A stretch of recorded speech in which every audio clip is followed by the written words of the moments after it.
complaining. To create a disturbance, usually by complaining.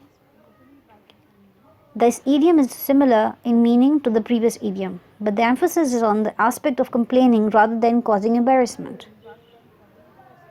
Examples are, in most companies, an employee who makes curve is not appreciated. The meeting was going smoothly until one of the participants made waves about the newly revised compensations package. Next, to carry on.